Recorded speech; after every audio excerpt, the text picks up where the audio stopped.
मंत्री सुशील जी कटारा, प्रदेश के उपाध्यक्ष नारायण सिंह जी जोधा, हमारे विधायक कैलाश जी मीणा, शंकर जी ढेचा, दिनेश जी भट्ट, ओम जी पालीवाल, मानशंकर जी नीनामा, धन सिंह जी।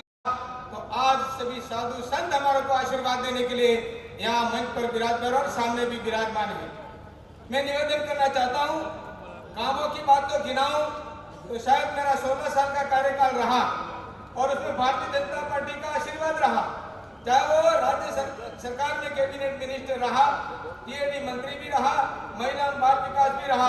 उस समय से आदरणीय वसुंधरा जी और भारतीय जनता पार्टी के समय में, माननीय अटल जी के समय में भी जो आशीर्वाद प्रदान हुआ, आपको इसी रीति से काम करना है। और यही बात कहते हुए कि महिला को सशक्तिकरण के नाते महिला बच्चियों की संख्या बढ़े और उसके लिए साइकिल देने का काम पहले किया था, स्कूटी देने का काम भी किया था। और यह कोटरा क्षेत्र के अंदर वसुंधरा जी ने मुझे कहा था कि आप इसके अंदर क्या कर सकते हो, ये सब बात आप सबको पता है।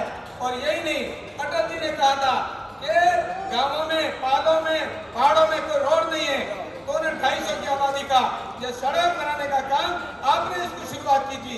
भैरव सिंह जी के टाइम पे सीसी सड़क का प्रारंभ हुआ था।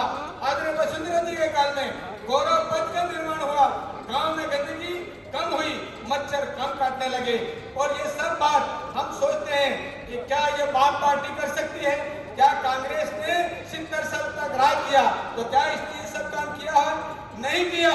और इसलिए आज 100 साल बाद कांग्रेस खत्म होगी और मोदी जी ने भविष्यवाणी कर दी थी कि भारत मुक्त कांग्रेस करना पड़ेगा। और यहाँ पर भी आदरणीय भजनलाल जी शर्मा जी आ रहे हैं, मुख्यमंत्री जी आ रहे हैं और यहाँ पर राजस्थान में कांग्रेस मुक्त राजस्थान करने आ रहे हैं। और आप और हम सब मिलकर के यहाँ डूंगरपुर महासभा संसदीय क्षेत्र को कांग्रेस मुक्त करने के लिए आज इतनी बड़ी संख्या में आए हैं। मैं आप सबका बहुत बहुत धन्यवाद ज्ञापित करता हूँ। मैं यही नहीं कहना चाहता 70 साल में रेल नहीं ला सके और 11-12 के अंदर हमारा राहुल जी और सोनिया गांधी जी शिलान्यास करके डूंगरपुर में कोई काम नहीं हुआ, वापस चले गए, पैसा दिया नहीं। और हमने उसको 1994 में इस बात को उठाया, उसके बाद में भी अभी फिर से उठाया कि रेल बहुत आवश्यक है। यहाँ पर होली दिवाली मनाने के लिए हमारे मजदूर, किसान भाई, उद्यमी, व्यापारी सब सूरत, अहमदाबाद और बंबई जाते हैं, बड़ी परेशानी है। और इसलिए आप सबकी मांग थी, इस इशू को फिर से उठाया। मैं धन्यवाद देना चाहता हूँ मोदी साहब को। अगर परम पूज्य अच्युतानंद जी महाराज के हमारे साथ में जो गणेश्वर धाम का निमंत्रण देने गए थे और उसके पहले भी बात हुई। और आप सब साधु संत पर जब जब भी आवाज हमारे कमलेश भाई शास्त्री भी बहुत ही हृदय से बोलते हैं। अब एक कफन बांध के आपको कफन बांधने की जरूरत नहीं है, ये काम तो ये रेला है ना, वही पार कर दे। आप सबका आशीर्वाद संतों का चाहिए। और इसलिए इस समय में जब बात हुई तो आदरणीय अश्विनी जी वैष्णव में प्रधानमंत्री जी ने कहा कि चिंता मत करो भाई, कनक कटारा तुम्हारा ये बाहुल्य क्षेत्र है, आदिवासी क्षेत्र, इसके अंदर रेल की आवश्यकता है। मैंने कहा कि देश के किसी कोने से जुड़ा हुआ नहीं है और ये जरूरी काम है, कांग्रेस नहीं कर पाई। बाप का तो ठिकाना के बाप दादा आ जाए तो भी कुछ नहीं कर सकते। और इसलिए ये स्वीकृत करना पड़ेगा। उन्होंने 108 करोड़ रुपए की स्वीकृति प्रदान की, बजाओ ताली प्रधानमंत्री जी के लिए और अश्विनी जी वैष्णव के लिए। और उसके बाद में फिर से कहा कि 300 करोड़ रुपया फिर से दे रहा हूं कनकमल जी, चिंता मत करो। और उसके बाद फिर वापस बाद में भी 108 करोड़ रुपये, 150 करोड़ रुपये की स्वीकृति प्रदान करके भद्रेल के अंदर इस काम को शुरू कर दिया रेल का। और नया गांव खेड़ा के अंदर डूंगरपुर में उसको प्रारंभ कर दिया। मुझे जिस दिन ये खुशी होगी, ये रेला जब रेल यहाँ से चलेगी और रेल चल करके जाएगी और अहमदाबाद, सूरत और बॉम्बे के अंदर जाएंगे लोग, तो कहेंगे कि मुझे तो 80 रुपये में जाने मिला, मुझे 100 रुपये में अहमदाबाद जाने मिला, बॉम्बे जाने मिला। ये हमारे लिए बहुत बड़ी बात है। अभी बात की बात कर रहे हैं, मैं कह रहा हूँ कि बात की बात मैं पूछना चाहता हूँ भाई राजकुमार रोध को कि पिता का नाम शंकर है, माँ का नाम पार्वती है, पत्नी का नाम गीता है। अब ये नाम क्यों पड़ा ये उनको मालूम नहीं है, उनके पिताजी को मालूम है, इनके बाप दादों को मालूम है, ये सनातन संस्कृति को जानते हैं, लेकिन इसको पता नहीं है कि हमारा क्या स्थिति करना है। और इसलिए ये गुमराह करके ये अलग रास्ते पर ले जाने का काम कम्युनिस्ट पार्टी के विचारधारा मिशनरी लोग इनको आदिवासियों में जिस प्रकार से जब इस तरह की स्थिति हो रही है उसको भटकाने का काम किया जा रहा है। मैं निवेदन करना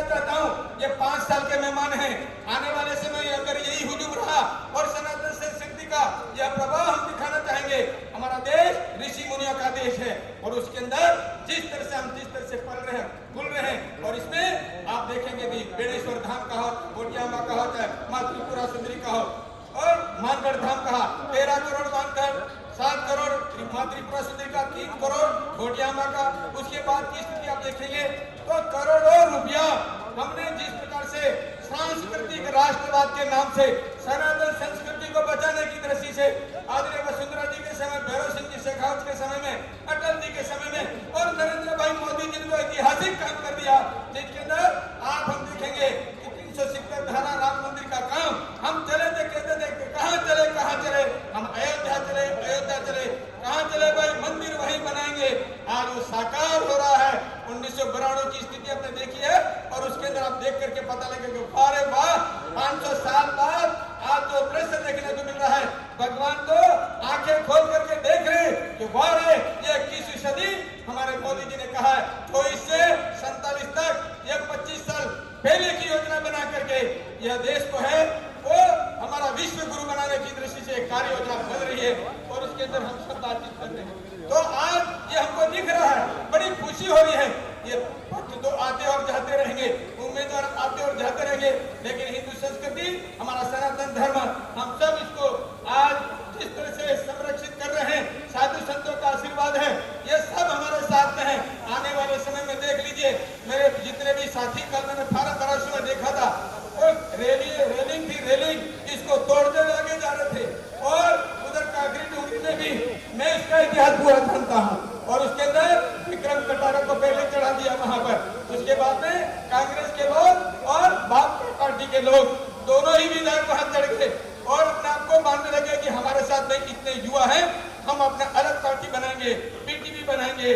हमने कहा था वेलाराम घोगरा जी को कि तुम कहाँ जाते हो हमको पता है और तुम घोषणा करते हो यहाँ बेणेश्वर धाम की फोटो खींच करके तो युवा में बताते हो और यहाँ पर ये बात हुई। अब तुम जो है वो आज दूसरी पार्टी, तो अगर बीटीपी में थे तो बीटीपी में रहते, क्योंकि वहां तो एक बार ही नंबर आता है और उसके बाद में फिर बाप पार्टी को आज बना दिया और बाप पार्टी करके आज जिस तरह से इनको कहा जा रहा है कि क्या तुम रेल ला सकते हो, क्या तुम सड़क बना सकते हो, क्या किसी को नौकरी दे सकते हो। अरे नौकरी नहीं, नौकरी छीन ली और युवा भाई को 450 के आज हालत खराब है। और आने वाले समय में अगर इनके साथ में कोई युवा रहेगा तो आने वाले समय में ये संभव नहीं है नौकरी लेना। ये जितने मुकदमे दर्ज हो जाते हैं, पुलिस केस हो जाता है, उसको सर्टिफिकेट नहीं मिलता। भाइयों बहनों, मैं सोच रहा हूँ कि मोदी जी, भाइयों बहनों जिस तरह से उठान करके मेरे परिवारजनों को जिस प्रकार से बात करते हैं, लगता है कि मेरे घर का, मेरे मन का व्यक्ति यहाँ पर देश में आज प्रधानमंत्री जी है। और इसलिए आने वाले समय में हम सोचते हैं कि देश में कोई विश्व नेता है तो प्रधानमंत्री जी नरेंद्र भाई मोदी हैं, तो तीसरी बार प्रधानमंत्री को बनाना है। इसलिए सबके मन में छोटा बच्चा भी कहता है कि नहीं, प्रधानमंत्री नरेंद्र भाई मोदी ही हमारे देश के प्रधानमंत्री होंगे।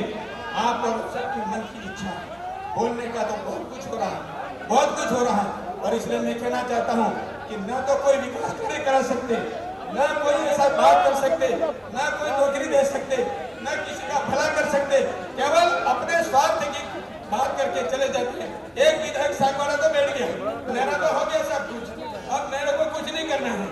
अब ये सब इनके पीछे लगे हैं, वो कहाँ जाएंगे, वो ये पतवार कहाँ डूबेगी, उसका कोई कह नहीं सकते।